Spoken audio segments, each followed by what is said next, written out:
Welcome sa ating channel, Neo 7 Lion of Judah, at itong isang channel natin na The Ninja, Neo 7 The Ninja Samurai. So ating content for today yung Philinvest Commission. So kaya kapag kayo po ay nag-repair ng buyer, no, meron tayong pipilapan na form sa Philinvest accredited form para po yung ating pangalan ay naka-indicate po doon sa mga sales.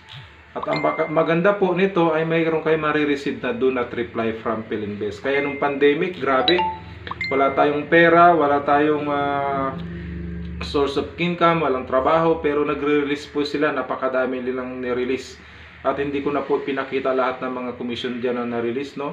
Merong mga 20,000 plus, merong 10,000 plus, may 6,000 plus, napakarami po ng mga release commission. Yun po yung mga nabenta natin. At hanggang ngayon, meron pa po akong commission sa Philinvest dahil mag-i-issue po ng OR, official receipt po, para doon sa release commission. Kaya sa lahat ng mga referral, meron tayong Cavite, San Pedro, Calamba. Mag-comment lang po kayo at bibigyan ko po kayo ng details. At maganda po ang mga Philinvest po, talaga nagre-release po ng commission. At buhos tibay po ang ating mga bahay. Kaya salamat po sa inyo, sa inyong suporta sa ating channel. God bless you po sa inyong lahat.